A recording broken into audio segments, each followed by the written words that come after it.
सिद्धांतकार जो कि एक क्या थे, डेवलपमेंटल साइकोलॉजिस्ट कहेंगे।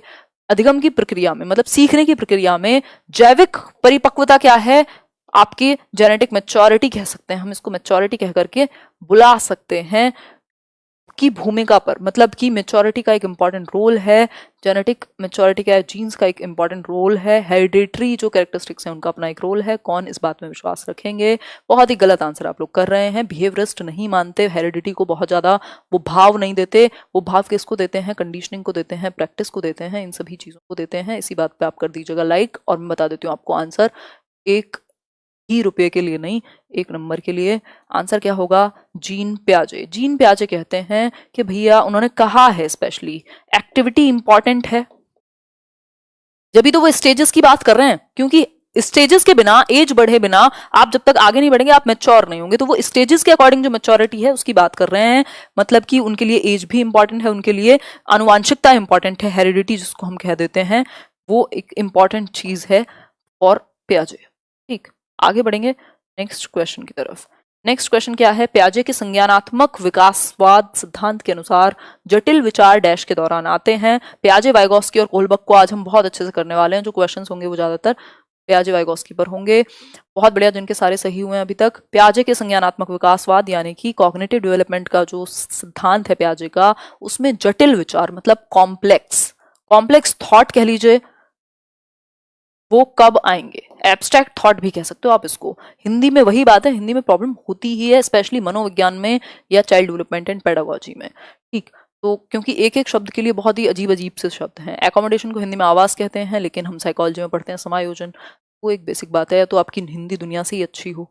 बताओ एक बार आंसर क्या होगा भाई? जटिल विचार, मुझे समस्या कम होती है। जटिल विचार कब आएंगे ये बताओ?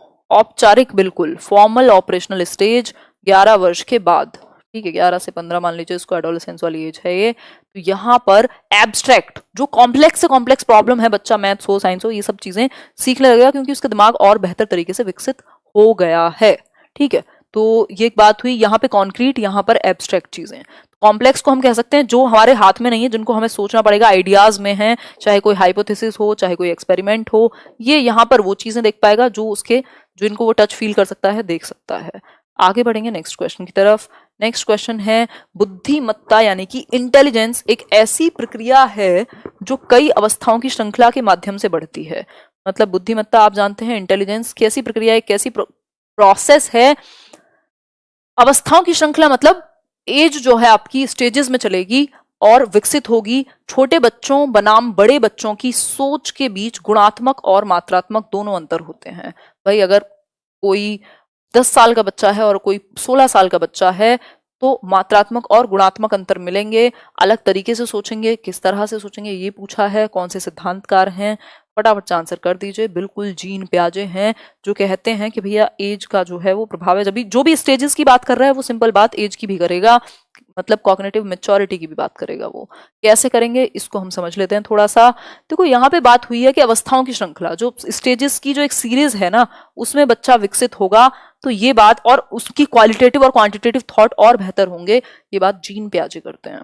ठीक, तो इसीलिए जो हमारा सिलेबस है वो भी इसी तरीके से डिजाइन किया हुआ है। प्याजे का योगदान है कि 3rd क्लास के बच्चे के लिए या 1st क्लास के बच्चे के लिए, भैया चलो 5 साल का बच्चा होगा, 6 साल का बच्चा होगा, तो उसकी एज जिस लेवल तक की वो एक्टिविटीज कर सकता है, प्री ऑपरेशनल का बच्चा है, तो चलो उसको ऐसी एक्टिविटीज कराएं जिनको वो देख सके, टच फील कर सके, या उसके लेवल की हो। तो उस तरीके से बुक भी उसी तरीके से डिजाइन होती है, एक्टिविटीज भी उसी तरीके से डिजाइन होती हैं जिस तरीके की आपकी अवस्था है। ठीक, आगे बढ़ेंगे नेक्स्ट क्वेश्चन पर। नेक्स्ट क्वेश्चन क्या कहता है? निम्नलिखित में से कौन सी लॉरेंस कोहलबर्ग के द्वारा प्रस्तावित नैतिक विकास की एक अवस्था है, यानी मॉरल डेवलपमेंट की कौन सी एक स्टेज है? अगर हम बात करें कोहलबर्ग के मॉरल डेवलपमेंट की, जिनको हम काफी समय से पढ़ चुके हैं, काफी बार, बताएं एक बार। एक बार जीन प्याजे को देखूंगा कि कितने बड़े हो। जीन प्याजे बहुत ही कम एज में उन्होंने बहुत कुछ हासिल कर लिया था। जिनको लगता है कि कम एज में कुछ नहीं किया जा सकता, उन्हें पढ़ना चाहिए जीन प्याजे के बारे में, है ना। 13 साल में रिसर्च जो है शुरू कर दी थी, इतने सारे पेपर पब्लिश करा दिए थे। खैर, तो बताइए एक बार। 1896 में जन्म हुआ था उनका, और अभी तो स्वर्ग सिधार गए, पता नहीं उनके यहाँ तो स्वर्ग सिधारते हैं कि क्या करते हैं। ठीक, आंसर करो। स्विट्जरलैंड के थे, आंसर कीजिए।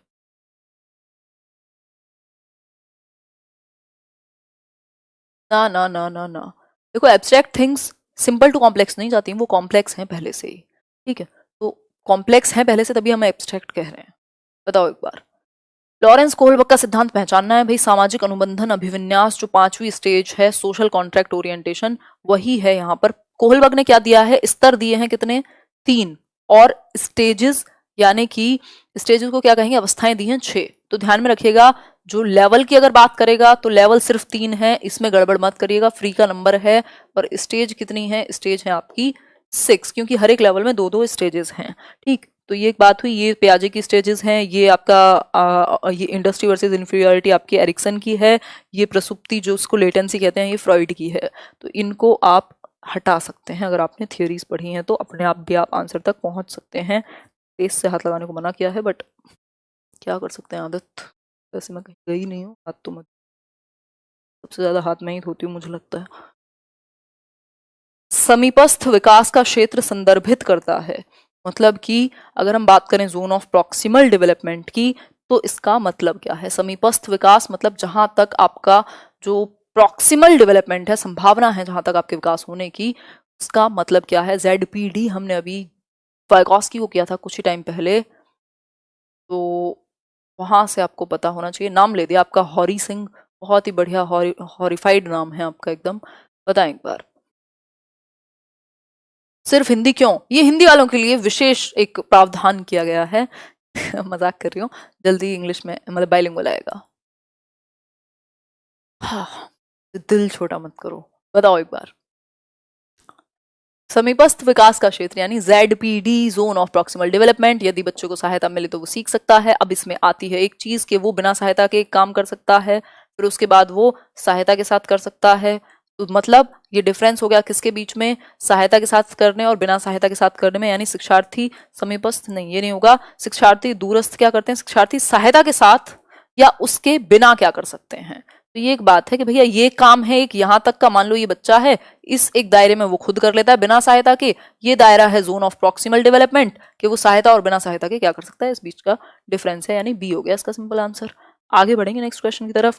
मुझे लग रहा है अब तो आप इतने होशियार हो गए कि मेरा एक्सप्लेनेशन की आवश्यकता बची नहीं होगी आपको। कौन तर्क देता है कि किसी की मध्यस्थता अधिक सुविज्ञ अधिगम में महत्वपूर्ण है, समझते हैं उसको, समझते हैं। ये बहुत ही टेक्निकल लग रही होगी इंग्लिश मीडियम वालों को।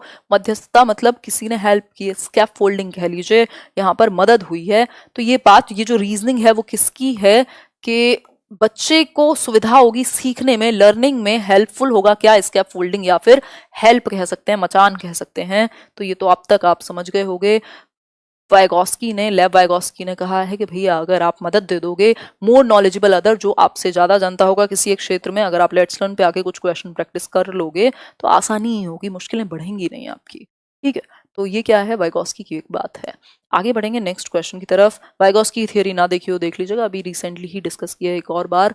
कोहलबर्ग के विकास का सिद्धांत किस पर केंद्रित है, कोहलबर्ग के विकास का सिद्धांत, कोहलबर्ग ने क्या दिया है, नैतिक डेवलपमेंट यानी कि मॉरल डेवलपमेंट, सही और गलत में जो हम ये फैसला करने में परेशान रहते हैं।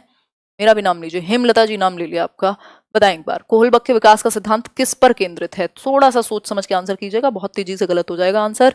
नैतिक व्यवहार, संज्ञानात्मक व्यवहार, न्यायिक व्यवहार या नैतिक निर्णय पर। बताएं एक बार, बहुत ही बढ़िया, आंसर क्या होगा आपका, नैतिक निर्णय पर।